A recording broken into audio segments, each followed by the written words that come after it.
दोस्तों, रमजान मुबारक के महीने में एक सिलाई करने वाली हाफिज कुरान लड़की पर अल्लाह का इतना भयानक अजाब क्यों आया कि उसकी मयत को सिलाई मशीन के साथ कब्र में दफन किया गया। और यहाँ पर भी अजाब नहीं थमा। उसकी कब्र से आग, सांप, बिच्छू निकलते और ऐसी दर्दनाक चीखें सुनाई देती कि लोगों के रोंगटे खड़े हो जाते। रमजान में मरने वाली इस औरत ने ऐसी कौन सी गलती और गुनाह किया था?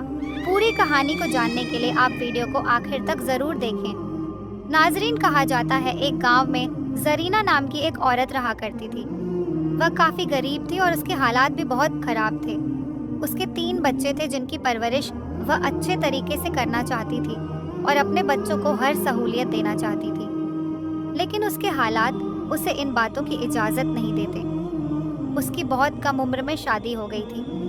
उसका शौहर एक मामूली मुलाजमत करता था, जिसकी बदौलत उनके घर में गरीबी ने डेरा डाल रखा था। जरीना अक्सर अपने शौहर से कहा करती कि आप कहीं और नौकरी ढूंढें या फिर कोई कारोबार करें, क्योंकि इस तरह हमारे घर के हालात कभी बेहतर नहीं होंगे। हम यूं ही गरीबी में एड़ियां रगड़कर मर जाएंगे। लेकिन उसका शौहर इतना पढ़ा लिखा नहीं था और फिर नौकरी के मौके भी कम थे। यही वजह थी कि वह अपनी बीवी से कहता कि मैं बहुत कोशिश करता हूँ, लेकिन कहीं और काम नहीं मिल रहा। मैं कैसे काम ढूंढूं, कहाँ ढूंढूं? वह बेबसी से अपना सर थाम कर रह जाता, जबकि जरीना उससे झगड़ा करती और कहती कि हमारे बच्चे होने वाले हैं, हम कब तक यूं गरीबी वाली जिंदगी जीते रहेंगे। लेकिन जरीना का शौहर उसकी एक नहीं सुनता था। घरेलू झगड़ों से वह तंग आने लगा था। तभी जरीना के घर जब पहली बेटी ने जन्म लिया तो जरीना का दिल उसके साथ फैल गया और वह मोहब्बत से उसके साथ वक्त बिताने लगी। लेकिन जैसे ही बच्ची थोड़ी बड़ी हुई, उसकी जरूरतों ने जरीना को फिर से अपने शौहर के सामने लाकर खड़ा कर दिया। वह कहने लगी कि अब तो हमारी बच्ची भी हो गई है, आप बहुत मुश्किल से मेरी जरूरतों को पूरा करते हैं, लेकिन अब बच्ची की जरूरतें कैसे पूरी करेंगे? आप कोई और काम ढूंढ क्यों नहीं लेते? जरीना का शौहर झुझला जाता और गुस्से में आकर कहता कि मैं कहाँ से खर्चे पूरे करूं? तुम अच्छी तरह जानती हो कि मेरी तनख्वाह कितनी है। जो तनख्वाह मिलती है तुम्हारे हाथ पर रख देता हूँ। मैं किस तरह तुम्हारे इन एक्स्ट्रा खर्चों के लिए रकम लाऊं? ना तो मैं कहीं डाका डाल सकता हूँ और ना ही चोरी कर सकता हूँ, इसलिए जो मिल रहा है उसी पर सब्र शुक्र करो। जरीना का शौहर तंग आकर अपनी बीवी से कहकर दूसरे कमरे में जाकर सो जाता, जबकि वह सारी रात कुटती रहती, रोती रहती। इन्हीं हालात में जरीना का दूसरा बच्चा होने वाला हो गया और अब फिर से उसे इसी बात की परेशानी थी कि वह सारे खर्चे किस तरह पूरे करेगी। परेशानी और टेंशन लेकर उसकी सेहत खराब हो रही थी और वह हाई ब्लड प्रेशर की मरीज बन रही थी।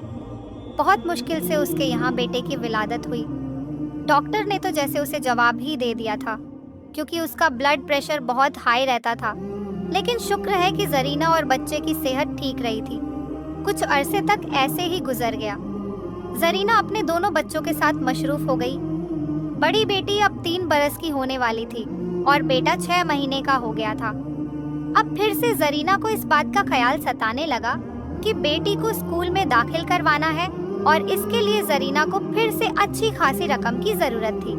वह फिर से अपने शौहर के सामने हाथ फैलाकर खड़ी हो गई और उसे रकम का तकाजा करने लगी, जबकि उसका शौहर कहने लगा कि मैं कोशिश करूंगा कि तुम्हें कुछ ज्यादा पैसे दे दूं, लेकिन तुम जानती हो कि आजकल के रोजगार के क्या हालात हैं। अगर मैंने अपने मालिक से ज्यादा पैसों का तकाजा किया तो कहीं यह ना हो कि वह मुझे काम से ही निकाल दे, और मैं अगर काम से फौर हो गया तो घर का खर्च चलाना भी मुश्किल हो जाएगा। यह सुनकर जरीना अपना दिल मारकर बैठ गई, लेकिन उसके दिल में इस बात की बहुत आरज़ू थी कि वह अपने बच्चों के लिए कुछ करे। उनको बेहतर जिंदगी देने के लिए और अच्छा खाना खिलाने के लिए उसे भी कुछ करना चाहिए। यही सोच सचकर जरीना परेशान होती रहती, लेकिन उसकी समझ में कुछ नहीं आता था। इन्हीं दिनों में जरीना के मोहल्ले में एक औरत किराए पर रहने के लिए आई। वह जरीना से 2 घर छोड़कर ही रहती थी। वह बेवा औरत थी। इस औरत के 2 बच्चे थे और शौहर के इंतकाल के बाद वह अकेले जिंदगी गुजार रही थी। जरीना की उसे आते जाते सलाम दुआ हो करती और तब उसे पता चला कि वह औरत घर पर कपड़े सिलाई करती है और इसी से अपनी गुजर बसर करती है। उस औरत का नाम सकीना था। जरीना को ये काम बड़ा आसान लगा और उसके दिल में भी ख्याल आया कि उसे भी अपने हालात बदलने के लिए लोगों के कपड़े सिलाई करने चाहिए। इस तरह शायद उसके बच्चे भी बेहतर जिंदगी गुजार सके। यही सोचकर जरीना ने सकीना से बात की और कहा, मुझे भी सिलाई सिखा दें। मैं चाहती हूँ कि मेरे हालात भी बेहतर हो जाएं। मेरे शौहर की कमाई में मेरा गुजारा नहीं होता, जिसकी वजह से मैं बहुत सारी चीज़ों के ऊपर अपना दिल मार कर बैठ जाती हूँ। मेरे बच्चों को अच्छे कपड़े नहीं मिलते, उन्हें अच्छा खाने को नहीं मिलता। मैं बहुत परेशान होती हूँ। आप अगर मुझे भी सिलाई सिखा देंगी तो मेहरबानी होगी, शायद इस तरह मेरी भी मुश्किल आसान हो जाए। जरीना ने जब सकीना से दरख्वास्त की तो सकीना ने फौरन रजामंदी दे दी और कहने लगी, अरे ये तो कोई मुश्किल बात नहीं है, तुम रोज मेरे पास आया करो। मुझे पूरी उम्मीद है कि तुम जल्द ही यह काम सीख लोगी। और यूं जरीना ने सकीना के पास जाना शुरू कर दिया। वो रोजाना बच्चों को स्कूल भेजकर सकीना के पास आ जाती। सकीना के बच्चे भी स्कूल चले जाते थे और वे दोनों बैठकर कपड़े सिलाई करती। जरीना धीरे धीरे काम सीख रही थी और फिर बहुत जल्द उसके काम में बढ़ोतरी आती गई। अब तो वह सकीना की मदद के बिना भी सूट से सिलने लगी थी। जिस दिन उसने पहली बार एक सूट सिलाई किया, उस दिन वह बेहद खुश हुई और खुशी खुशी उसने अपने शौहर को भी इस बारे में बताया। लेकिन उसके शौहर ने यह बात सुनकर कोई खास खुशी का इजहार नहीं किया, बल्कि कहने लगा, अरे ये सूट सिलकर तुम कितने पैसे कमा लोगी? मुश्किल से तुम्हें चंद रुपए मिलेंगे। तुम जानती तो हो कि यहाँ के हालात कैसे हैं। हमारे जैसे ही लोग यहाँ पर रहते हैं जो सिलाई के नाम पर तुम्हें चंद रुपए ही देंगे। जरीना के शौहर ने उसका दिल तोड़ दिया, जिससे वह चुप की चुप रह गई। लेकिन उसने सोच लिया था कि एक बार हिम्मत करके अपने हालात को बदलने की कोशिश जरूर करेगी। यही सोचकर उसने अब घर में बाकायदा कपड़े सिलाई करने शुरू कर दिए। शुरुआत में उसे बहुत कम काम मिलता था, लेकिन फिर धीरे धीरे जैसे जैसे उसके काम में सफाई और नफासत आती गई, वैसे वैसे उसे ज्यादा काम मिलने लगा। अब तो जरीना बेहद मशरूफ रहने लगी थी। वह कपड़े सिलाई करती और अक्सर घर के कामों और बच्चों को नजरअंदाज करने लगी थी। इसी दौरान वह तीसरी बार हामिया हो गई और उसकी तबीयत काफी खराब सी रहने लगी। लेकिन इस दौरान भी जरीना ने सिलाई का काम नहीं छोड़ा, बल्कि वह लगातार कपड़े सिलती रहती और बच्चों को नजरअंदाज करके अपने काम में लगी रहती। तीसरी बार यास्मीन के यहाँ फिर से एक बेटी ने जन्म लिया और अब जरीना बहुत ज्यादा कमजोर हो चुकी थी। लेकिन इस दौरान भी उसने कपड़े सिलना नहीं छोड़ा। जरीना की बड़ी बेटी अब बड़ी हो रही थी।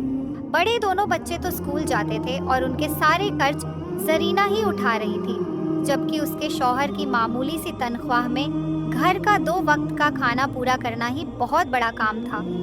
सकीना अब यहाँ से जा चुकी थी, क्योंकि इस घर का किराया बढ़ चुका था और सकीना इतना किराया नहीं दे सकती थी। इसलिए उसने कहीं और एक सस्ता घर किराए पर ले लिया। जरीना ने दिन रात मेहनत मजदूरी करके लोगों के कपड़े सिलाई करके और किस्तें डालकर एक छोटा सा प्लॉट खरीद लिया था। उसका इरादा था कि जल्द ही इस पर एक घर तामीर किया जाए, क्योंकि वह किराए के घर से तंग आ चुकी थी और अब इस झंझट से निजात पाना चाहती थी। क्योंकि उसके बच्चे बड़े हो रहे थे, उनके खर्चे भी उसी हिसाब से बढ़ रहे थे। जरीना की आंखों पर अब चश्मा लग चुकी थी और वह पहले से कमजोर हो गई थी। उसे अपने शौहर से कोई लगाव नहीं रहा था। उसका शौहर भी मेहनत और मजदूरी करके रात को थका हुआ आता था और जरीना की थोड़ी सी तवज्जो के लिए तरसता था। इसी दौरान रमजान के रोजे शुरू हो चुके थे और तभी एक दिन ना जाने क्या हुआ कि जरीना की हालत बिगड़ने लगी। उसका सांस उखड़ने लगा था और वह बेहद कमजोरी महसूस कर रही थी। जरीना ने अपनी तबीयत को नजरअंदाज किया और मशीन पर बैठकर कपड़े सिलती रही। लेकिन कुछ ही देर गुजरी थी कि वह बेचैनी से अपने सीने को मलने लगी। ऐसा लग रहा था जैसे कोई भारी बोझ उसके सीने पर रखा। उसने अपने सीने पर दबाव महसूस किया तो एकदम घबराकर उठी और पानी पीने के लिए किचन की तरफ गई। उसके तीनों बच्चे अंदर कमरे में सो रहे थे, क्योंकि उन्हें सुबह सहरी के लिए उठना था, जबकि जरीना सहरी तक जागती रहती थी और कपड़े सिलती रहती थी। उस वक्त जब वह किचन में आई तो पानी का गिलास हाथ में उठाया और जैसे ही होठों से लगाया, अचानक उसके हाथों से जान निकल गई और वह जमीन पर गिर पड़ी। ना जाने कितनी देर तक वह इसी हालत में पड़ी रही। जब उसके शौहर की आंख खुली तो वह पानी पीने के लिए किचन में आया और वहां जरीना को जमीन पर पड़ा देख घबरा गया। उसने जरीना को हिलाया धुलाया और आवाजें देने लगा, लेकिन जरीना की रूह पहले ही अपने आखिरी सफर पर रवाना हो चुकी थी। जरीना का शौहर बेहद परेशान हो गया। वह सोच भी नहीं सकता था कि जरीना अचानक उसे छोड़कर चली जाएगी। उसने दीवानों की तरह उसे आवाजें दी, लेकिन सब बेकार रहा।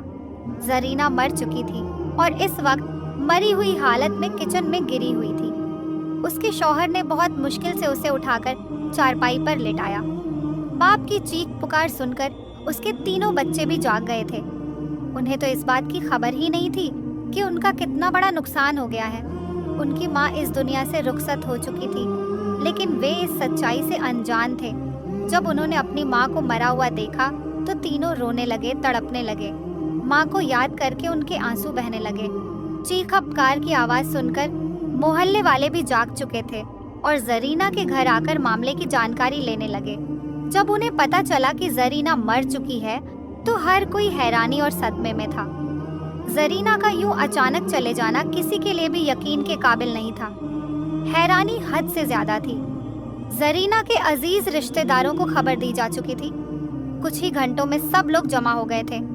जरीना के जनाजे का ऐलान जौहर की नमाज के साथ किया गया था। घर मेहमानों से भर चुका था। मोहल्ले वाले भी यहीं मौजूद थे और जरीना की तारीफों में मशगूल थे। हर कोई उसकी अच्छाइयों को याद कर रहा था। अरे जरीना तो इतनी अच्छी थी कि उसने कभी अपने हालात की तंगी का रोना नहीं रोया। वह मेहनत मजदूरी करके अपने शौहर का बराबर साथ दे रही थी। दिन रात सिलाई करती और पैसा पैसा जोड़ती थी। वहाँ मौजूद हर औरत की जुबान पर इसी तरह के अल्फाज थे। हर कोई जरीना को अपने अपने लफ्जों में याद कर रहा था। उसके तीनों बच्चे इस वक्त सहमे हुए थे और जैसे उन्हें अपनी माँ की मौत का यकीन ही नहीं हो रहा था। जरीना का शौहर भी गहरे सदमे में था। मोहल्ले के कुछ लोग उसके साथ हमदर्दी जता रहे थे। वह सिर झुकाए बैठा था और अपनी गुजरी हुई जिंदगी के बारे में सोच रहा था। तभी जरीना को गुस्ल देने के लिए एक औरत आ चुकी थी और उसे गस्ल दिया जा रहा था। गस्ल देने के कुछ देर बाद सबको जरीना का आखिरी दीदार करवाया गया। उस वक्त जरीना के चेहरे पर बड़ी मासूमियत थी। ऐसा लग रहा था जैसे वह सो रही हो। कहीं से भी ऐसा नहीं लग रहा था कि उसकी रूह उसके जिस्म से जुदा हो चुकी है। तभी जनाजे को उठाने का वक्त हो गया। 4 लोग उसे उठाने के लिए आगे बढ़े, जिनमें जरीना का शौहर भी शामिल था। लेकिन जैसे ही उन्होंने जनाजा उठाने की कोशिश की, वे हैरान रह गए। जनाजा बहुत भारी हो चुका था। ऐसा लग रहा था जैसे हजारों मन वजन इस चारपाई पर रखा हो। चारों लोगों ने एक दूसरे की तरफ हैरत से देखा, क्योंकि जनाजा अपनी जगह से हिला तक नहीं था। उन्होंने दोबारा एक दूसरे को इशारा किया और फिर से कलमा ए शहादत पढ़ते हुए चारपाई उठाने की कोशिश की, लेकिन फिर वही हुआ। चारपाई अपनी जगह से हिली तक नहीं, बल्कि ऐसा लग रहा था जैसे बहुत से लोग मिलकर भी इसे नहीं उठा पाएंगे। जरीना के शौहर ने बाहर से 2-3 और लड़कों को बुलाया और उनसे मदद करने को कहा। वे लड़के भी आकर जनाजा उठाने लगे, लेकिन अब की बार फिर से वही मामला सामने आया। जरीना की मयत हिल भी नहीं रही थी, बल्कि अब तो ऐसा महसूस हो रहा था जैसे यह मनोवजन की हो गई हो। अब मामला संगीन हो चुका था। वहाँ मौजूद औरतें आपस में बातें करने लगी। अरे मयत इतनी भारी क्यों हो गई? क्या जरीना इतनी गुनहगार थी कि उसके गुनाहों का बोझ उसकी मयत में शामिल हो गया? अब मयत कैसे उठेगी? हर कोई अपने अपने अंदाज में तजुर्बा कर रहा था। जरीना का शौहर भी बेहद परेशान था। वह चाहता था कि लोग इस तरह की बातें ना करें।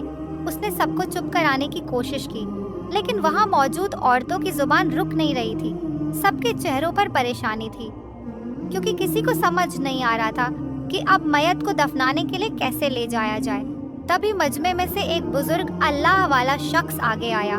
उसने हालात के बारे में पूछा तो जरीना के शौहर ने उसे सारी कहानी बताई।